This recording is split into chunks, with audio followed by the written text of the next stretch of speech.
اللہ وکفا والصلاة والسلام علی من لا نبی بعد اما بعد فاعوذ باللہ من الشیطان الرجیم بسم اللہ الرحمن الرحیم اللہم رب شرح لی صدری ویسر لی امری واحلل عقدۃ من لسانی یفقہوا قولی ربی زدنی علما ببرکۃ ان اللہ وملائکتہ یصلون علی النبی یا ایہا الذین آمنوا صلوا علیہ وسلموا تسلیما اللہم صلی علی سیدنا و مولانا محمد وعلی آل سیدنا و مولانا محمد وبارک وسلم صلی علیہ الصلاۃ والسلام علیک یا سیدی یا رسول اللہ وعلی آلک و اصحابک یا سیدی یا حبیب اللہ۔ بعد از حمد و صلات برادران اسلام، ہم نے گزشتہ درس قرآن مجید کے اندر حضرت موسیٰ علیہ السلام کے متعلق چند چیزیں پڑھی تھی، ان میں ان کے معجزات، ان کے فضائل اور کمالات بھی پڑھے تھے کہ اللہ رب العزت نے موسیٰ علیہ السلام کو فرعون کے مقابلے میں کامیابی عطا کی اور موسیٰ علیہ السلام کے ہاتھ سے ایک عظیم معجزہ صادر فرمایا کہ ایک سمندر کو دو حصوں میں تقسیم کر دیا۔ موسیٰ علیہ السلام کے لیے سمندر کے درمیان سے راستہ بنایا اور ان کے دشمن فرعون کو اس میں غرق کر دیا۔ پھر موسیٰ علیہ السلام کی قوم کے لیے موسیٰ علیہ السلام کی دعا کے نتیجے میں من و سلوہ نازل فرمایا، آسمان سے کھانا اتارا، ان کے لیے اپنے عصا سے سخت پتھر سے 12 چشمے جاری فرمائے، ان کے لیے مختلف قسم کی موسیٰ علیہ السلام نے اللہ رب العزت سے درخواستیں کی اور بار بار اللہ رب العزت ان پر کرم فرماتے رہے۔ پھر ایک کھانے پر بھی صبر نہ آیا تو اللہ رب العزت نے انہیں مزید دنیاوی کھانے، پیاز، سبزیاں، دالیں عطا کی، یعنی ہر نعمت عطا کرنے کے بعد بھی وہ اللہ رب العزت کی فرما برداری کی طرف نہ آئے۔ اللہ رب العزت نے ان کے امتحانات بہت دفعہ لیے، لیکن انہوں نے اس کے بدلے میں صرف رب کی نافرمانی ہی نہیں کی، بلکہ بنی اسرائیل کی قوم نے کئی نبیوں کو بھی قتل کر دیا اور اللہ رب العزت کے ساتھ بڑی نافرمانی کرتے رہے۔ رب تعالیٰ نے گزشتہ جو ہم نے آیہ مبارکہ پر درس قرآن پاک ختم کیا تھا، اس میں فرمایا تھا، اے اہل اسلام، اسلام کے پیروکار، یا یہودی یا نصرانی یا صابی کوئی بھی ہو، جو کوئی بھی ایمان لائے، ایمان لانے کے بعد روز قیامت پر اللہ رب العزت پر یقین رکھے۔ یہ دوسرے نام میں نے گزشتہ درس قرآن پاک میں آپ کو بتائے تھے کہ یہ اس وقت کی شریعت کے مطابق تھے۔ جو حضرت عیسیٰ علیہ السلام کی شریعت میں تھے وہ حضرت عیسیٰ علیہ السلام پر ایمان لائے، موسیٰ علیہ السلام کی شریعت میں تھے تو موسیٰ علیہ السلام پر ایمان لائے، یعنی جس جس نبی کے وقت کو انہوں نے پایا اس پر ایمان لائے، اللہ پر ایمان لائے، اور سب ان کو یہی بات ڈراتے رہے کہ اللہ رب العزت نے روز قیامت تم سے حساب کتاب لینا۔ یہ بات ہمیشہ سے چلتی آئی کہ رب نے تمہیں بنایا ہے اور رب نے تم سے حساب لینا ہے۔ اس پر یقین رکھنے کے بعد وہ نیک عمل کرے، وَعَمِلَ صَالِحًا، نیک عمل کرے۔ ان امتوں کے لیے بھی یہی حکم تھا کہ وہ نیک عمل کریں، اللہ رب العزت کی عبادت کے بعد حقوق العباد کو پورا کریں، حقوق العباد کے اندر جتنے بھی اوامر اور نواہی آتے ہیں سب پر عمل پیرا ہوں، تو ان کے لیے اللہ رب العزت کے ہاں ایک عظیم اجر ہے، عظیم ثواب ہے۔ اور نہ ان کے لیے کوئی خوف ہے اور نہ ہی وہ کبھی غمگین ہوں گے۔ یہ آیہ مبارکہ مومنین کے لیے قرآن پاک میں بار بار آئی ہے۔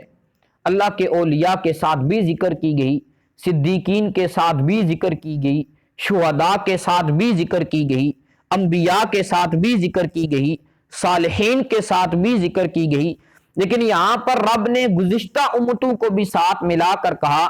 کہ اگر تم نیک عمل کرو گے تو تم دنیا اور آخرت میں کامیاب ہو جاؤ گے۔ یہ ضمانت ہمارے لیے بھی ہے اور آج بھی باقی ہے۔ اللہ رب العزت نے پھر ارشاد فرمایا وَإِذْ أَخَذْنَا مِيثَاقَكُمْ وَرَفَعْنَا فَوْقَكُمُ الطُّورَ، اور یاد کرو، وَإِذْ أَخَذْنَا، اور یاد کرو جب ہم نے لیا، اخذنا اللہ رب العزت نے لیا، میثاقکم پختہ وعدہ بنی اسرائیل سے،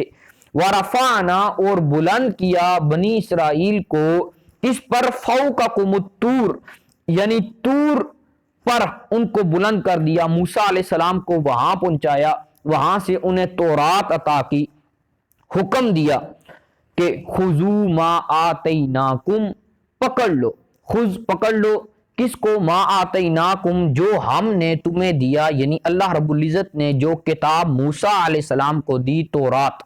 اس کو مضبوطی سے تھام لو۔ اور یہ جو اللہ رب العزت کی 3 کتب قرآن مجید کے علاوہ آئی، اور اس کے علاوہ بے شمار صحائف اللہ رب العزت نے نازل کیے، ہر وقت کے مطابق اللہ رب العزت ان امتوں کو یہی فرماتے رہے کہ ان کا دامن مضبوطی سے تھام لو۔ وہ ایک وقت، ایک قلیل تک، ایک طویل عرصے تک یا کچھ عرصے تک محدود تھا، لیکن ہمارے لیے یہ حکم نہیں، یہ حکم ضرور ہے کہ ہم ان کتب کی اور ان صحائف کی تصدیق کریں، لیکن یہ حکم نہیں کہ انہیں پکڑنا ہے۔ ہمارے لیے قرآن کو بھیج دیا گیا، اور یہ رب کا وہ فرقان کلام ہے کہ جو تا قیامت تک آپ اس کا دامن پکڑی رکھیں گے تو کبھی بھی گمراہ نہیں ہوں گے۔ ان کی کتابیں محدود تھی، ان کے صحائف محدود تھے، ان کے انبیاء کے معجزات محدود تھے جو ان کی امتوں تک رہے اور پھر ختم ہو گئے، لیکن میرے اور آپ کے کریم نبی کا معجزہ قرآن تا قیامت تک باقی رہے گا، تا قیامت تک باقی رہے گا۔ اس کو نہ کوئی ختم کر سکتا ہے، اور پوری کائنات مل کر، تمام مخلوقات مل کر بھی زور لگائیں تو اس کو ختم نہیں کر سکتی۔ آپ کے لیے یہ وعدہ ہے، یہ میثاق ہے کہ آپ نے قرآن کا دامن مضبوطی سے پکڑنا ہے۔ آیہ مبارکہ کے اندر اللہ رب العزت نے فرمایا ما آتیناکم بقوۃ واذکروا، اللہ رب العزت نے فرمایا مضبوطی کے ساتھ اس کتب کو تھام لو، یعنی تورات کا دامن مضبوطی سے پکڑ لو، واذکروا، اور یاد کرو، ما فیہ، جو اللہ رب العزت نے اس کے بیچ میں احکامات درج کیے ہیں۔ یہ نہیں کہ فقط کتاب کو اپنے پاس رکھنا ہے، سینے سے لگا کر رکھنا ہے۔ اب یہاں سے ایک بات یہ بھی پتہ چل گئی کہ قرآن مجید کو فقط اس وجہ سے نہیں کہ آپ الماریوں میں سجا کر رکھ دیں تو یہ آپ کے لیے باعث برکت ہے۔ ہاں باعث برکت ہوگا، آپ دکانوں میں رکھیں پھر بھی باعث برکت ہے، گھروں میں رکھیں پھر بھی باعث برکت ہے، دلہن کے سر پر رکھیں پھر بھی باعث برکت ہے، لیکن اصل بات یہ ہے کہ اس کے بیچ میں جو احکامات رب نے نازل کیے ہیں، جب تک آپ ان پر عمل پیرا نہیں ہوں گے، جب تک آپ باقاعدہ واضح صراط مستقیم پر نہیں چل سکتے۔ یعنی صراط مستقیم پر چلنے کے لیے رب نے ان کو بھی یہ کہا کہ فقط کتاب کو نہیں پکڑنا، وَاذْكُرُوا مَا فِيهِ، بلکہ یاد کرو، ان احکامات پر عمل پیرا ہو جو اس کے بیچ میں ہے، لَعَلَّكُمْ تَتَّقُونَ، شاید کہ تم پرہیزگار ہو جاؤ، متقی ہو جاؤ، تم اللہ رب العزت کے برگزیدہ بندے بن جاؤ۔ آج وہ بنی اسرائیل نے دامن چھوڑا، پھر آگے آپ نے پیچھے عذاب بھی ان کی ایک معافی کی صورت پاڑ لی کہ جب انہوں نے بچھڑے کو خدا بنایا تو رب نے ان پر عذاب کیا کیا کہ ایک دوسرے کو، جو ایک دوسرے کا سکا رشتہ دار ہے، اس کو قتل کریں۔ اب پھر وہ رب کی جب گستاخیاں کر رہے ہیں تو پھر آگے ان پر پھر عذاب آئیں گے، وہ بھی آپ پڑھ لیں، اور ساتھ یہ مشاہدہ بھی کر لیں کہ ہمیں کیا عطا ہوا اور ہم کون کون سی گستاخی رب کی کر رہے ہیں۔ العیاذ باللہ، ہمارے گناہ اگر سامنے آ جاتے یا پتہ چل جاتا کہ اس گناہ پر یہ سزا مل جائے گی تو آج ہم میں شاید ایک بھی سلامت نہ رہتا، یہ اگر وجہ ہے تو میرے کریم آقا علیہ الصلوۃ والسلام کی وہ خاص رحمت وجہ ہے، آپ ہی سبب ہیں کہ آج ہم محفوظ ہیں۔ اگر حضور علیہ الصلوۃ والسلام کی یہ رحمت وسیع نہ ہوتی تو آج ہمارا حال بھی وہی ہوتا جو بنی اسرائیل کا حال ہوا تھا، کہ شاید کہ تم متقی بن جاؤ، ثم تولیتم، پھر منہ موڑ لیا۔ یعنی آپ اتنی نعمتیں ملنے کے بعد بھی، یہ کوئی واقعہ خالی مزہ لینے کے لیے نہیں، یہ بار بار ہمیں بتانے کے لیے ہے کہ تم بچے تھے، رب نے تمہیں پالا، تم بڑے ہوئے، تھوڑی سمجھ بوجھ آئی تو تم نے کیسے اعمال کیے، تمہارے اوپر جوانی آئی اور تمہارے پاس طاقت آئی تو پھر تم نے کیسے اعمال کیے، تمہیں بڑھاپا عطا ہوا تو پھر تم نے کیا کیا۔ ہر درجے میں اپنے آپ کو بھی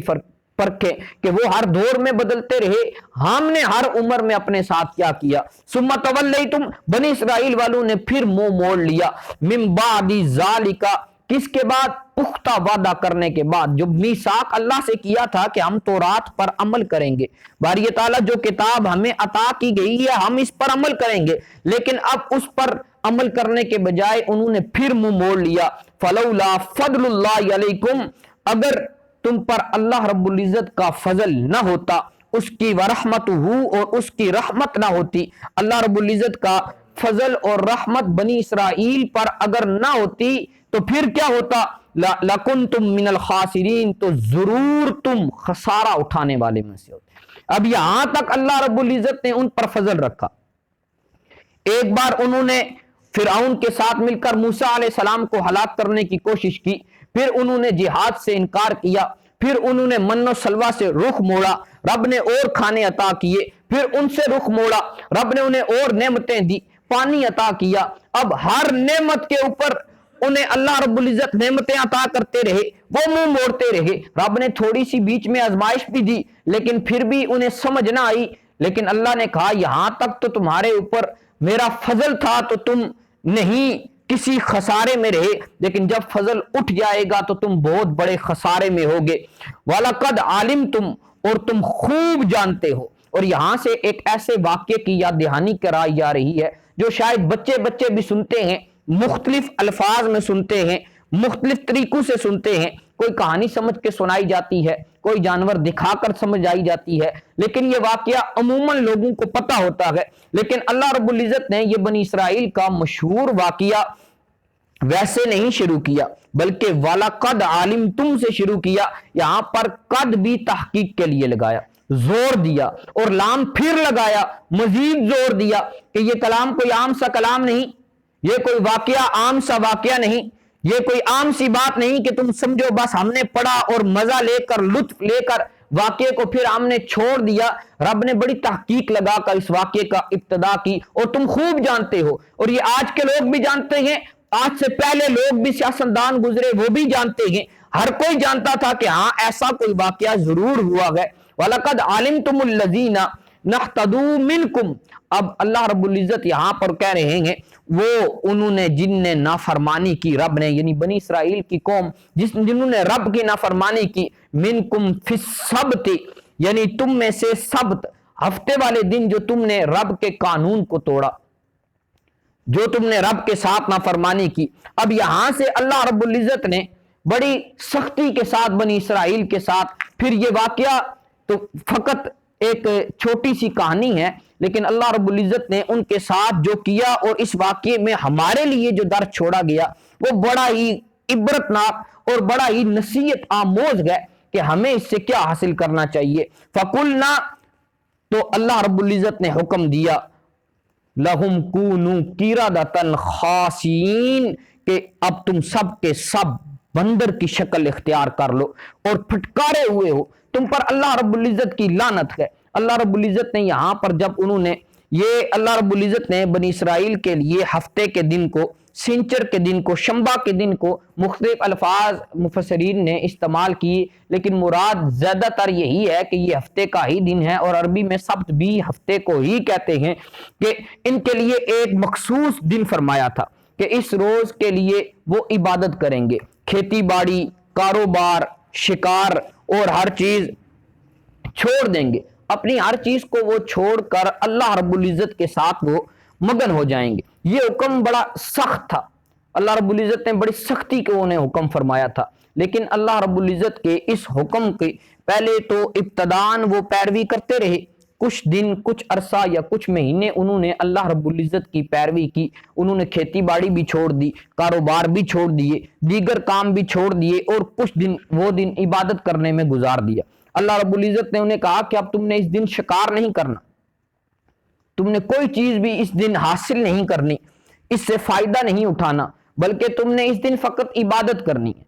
اب کچھ دن وہ کرتے رہے تو وہی بنی اسرائیل تھے، اب دل میں پھر خیال پیدا ہو گیا کہ اللہ رب العزت نے حکم دیا ہے، پھر اب ہم کوئی اور ہیلا بہانہ کر لیں گے تو ہمارا نظام چل جائے گا، شاید ہماری یہ بار بار کی جو بے رخیاں ہیں اور نادانیاں ہیں اور اللہ رب العزت کے ساتھ جو بے وفائی ہے یہ ہمارا ساتھ دیتی رہے گی۔ بنی اسرائیل نے رفتہ رفتہ اس حکم کو غیر مؤثر بنانا شروع کر دیا، توڑنا شروع کر دیا۔ پہلے تھوڑی تھوڑی عبادت چھوڑنا شروع کر دی، اب عبادت چھوڑی تو ہلکا ہلکا کام کرنا شروع کر دیا۔ اب اللہ رب العزت ہر چیز سے باخبر ہیں، ہر چیز کو جاننے والے ہیں، اللہ رب العزت علیم ہے، اللہ رب العزت سمیع ہے، اللہ رب العزت بصیر ہے، وہ ہر چیز کا مشاہدہ فرما رہے ہیں۔ میں اور آپ چاہے جہاں مرضی چھپ جائیں، جہاں مرضی جس مرضی تہ خانے میں چلے جائیں، یہاں پر ان کی مثالیں دینے کا وقت نہیں، لیکن ایک بات بالکل واضح ہے کہ ہم اللہ رب العزت کے بالکل یوں ہی سامنے ہیں جیسے ہم اپنی ہتھیلی پر کچھ رکھ لیں، یہ فقط مثال کے لیے ہے۔ رب کی شان رب کی شان ہے، رب کی قدرت ہے، اور یہ رب کو ہی پتا ہے کہ وہ کس انداز میں ہمارا مشاہدہ فرما رہا ہے۔ ہم تو رب کے سامنے کچھ بھی نہیں، لیکن جس طرح ہم دنیا میں کسی ایک چیز کو دیکھنے کے لیے ہتھیلی پر رکھیں، غور سے دیکھیں، اس کی ہر چیز ہماری آنکھوں کے سامنے ہو، تو یہ ہماری آنکھوں کا اتنا کمال ہے۔ وہ رب جو سمیع اور بصیر ہے، اس کی قدرت کا کوئی عالم نہیں، نہ ہم سوچ سکتے ہیں نہ گمان کر سکتے ہیں۔ اللہ رب العزت ان کے ان چالوں کو، ان ہیلوں کو، ان بہانوں کو بالکل واضح جانتے تھے کہ یہ بہانے بنا رہے ہیں، اور دریا کے قریب سے انہوں نے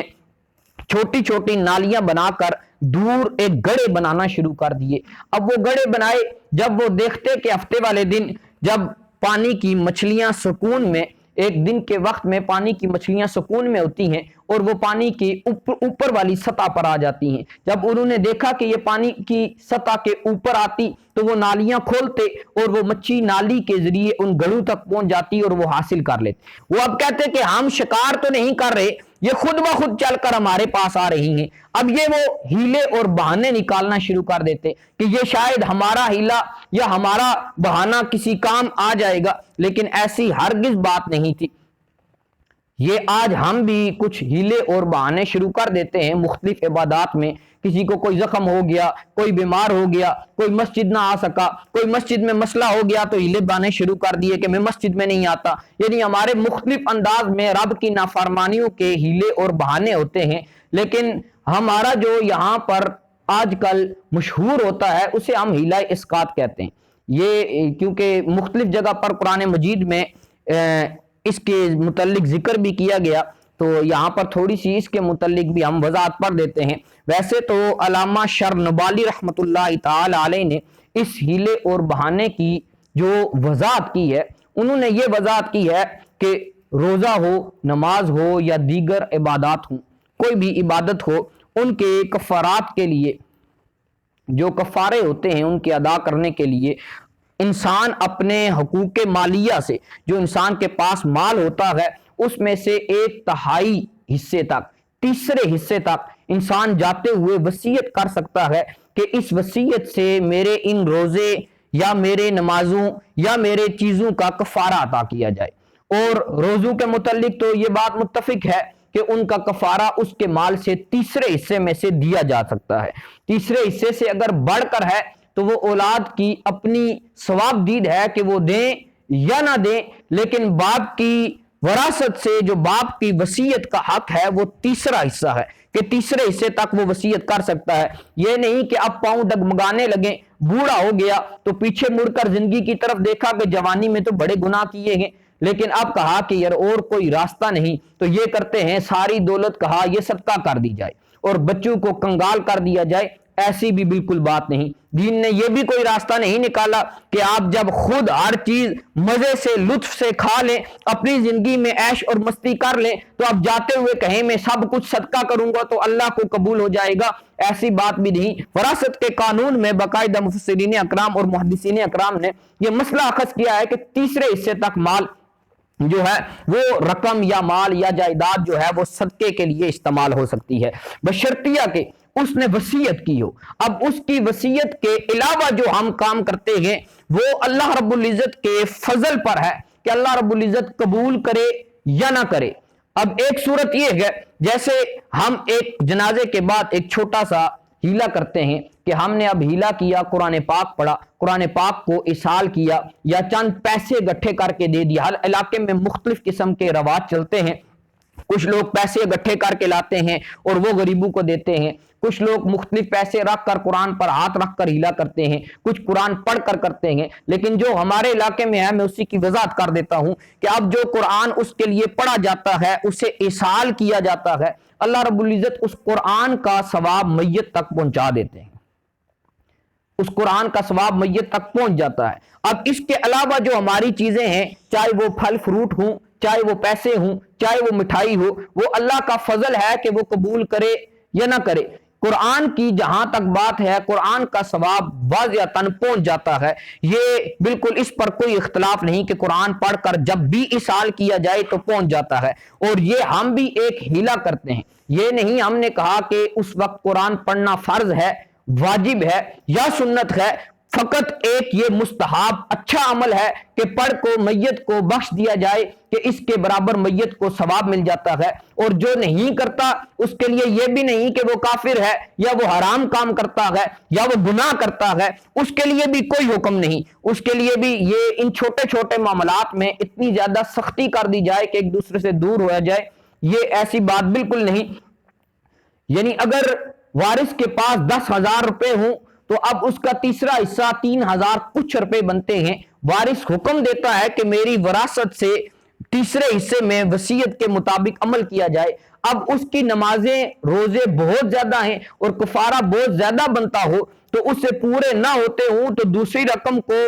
اولاد خوشی سمجھ کر دے دے تو وہ علیحدہ بات ہے, اور اگر خوشی سمجھ کر نہ دے تو پھر کوئی حق نہیں میت کا کہ زبردستی لیا جائے. یا میت وصیت نہ کرے اور اولاد خود دے تو پھر بھی اللہ کا فضل ہے کہ وہ قبول کر لے یا نہ کرے, یہ رب کے اوپر ہے. چاہے رب قبول کر لے اور چاہے رب قبول نہ کرے, آپ کی طرف سے وہ حق ادا ہو گیا. اور یہ بالکل حق واجب یا فرائض میں سے حق نہیں ہے, یہ فقط اللہ رب العزت کے فضل پر مبنی ہے. اصل یہ تھا کہ وہ اپنے کفارے زندگی میں ادا کر کے جاتا. اب اس نے آخری وقت وصیت بھی نہ کی, آپ نے ادا کیا تو اب رب قبول کرے یا نہ کرے یہ رب کے فضل پر مبنی ہے. لیکن ہاں اگر اس نے وصیت کی تو تیسرے حصے میں سے جو اس نے ادا کیا وہ حق ساقط ہو گیا. مختلف مقامات پر قرآن مجید میں ہیلے کے متعلق ذکر کیا گیا, جیسے حضرت ایوب علیہ السلام کے متعلق ذکر کیا گیا وَخُذْ بِيَدِكَ ضِغْثًا فَاضْرِب بِهِ وَلَا تَحْنَثْ. حضرت ایوب علیہ السلام کی اپنے زوجہ کے ساتھ کچھ تھوڑی سی الجھن ہو گئی, ناراضگی تو میں نہیں استعمال کروں گا, یعنی کچھ تھوڑی سی میاں بیوی میں آپس میں شکر رنجی ہو جاتی ہے, تو وہ تھوڑی سی ہو گئی تو آپ نے یہ کہی, قسم اٹھا دی کہ میں اب صحت یاب ہونے تک, جب میں صحت یاب ہو جاؤں گا تو پھر میں اپنے بیوی کو 100 کوڑے ماروں گا. اب آپ نے قسم بھی اٹھا دی, عہد بھی کر لیا. اب آپ جب تھوڑے سے صحت برحال ہوئی تو پھر وہ دل میں زوجہ کی دل لگی پیدا ہوئی, وہ محبت کا احساس ہوا. ظاہر ہے انسان کی زوجہ ہوتی ہے, انسان کے کسی نہ کسی دل کے گوشے میں وہ محبت باقی ہوتی ہے. اب دل جب پھر مائل ہوا تو کہا یہ تو میں نے بڑا غلط فیصلہ کر دیا, ایسا مجھے نہیں کرنا چاہیے تھا. تو اب اللہ رب العزت نے حضرت ایوب کو ان کی شریعت کے مطابق حکم دیا کہ تم اس طرح کرو کہ 100 پتلے تیلوں کو اکٹھا کرو اور اس سے ایک ہی ہلکی ضرب اپنی بیوی کو مار دو تو تمہاری وہ قسم اور تمہارا وہ وعدہ پورا ہو جائے گا. یہ حضرت ایوب علیہ السلام کے لیے تھا, اور صرف وہاں تک نہیں بلکہ انصار میں سے ایک شخص بیمار ہو گیا اور اس کے پاس ایک باندی کام کیا کرتی تھی اور وہ انتہائی حسین اور جمیل تھی. اب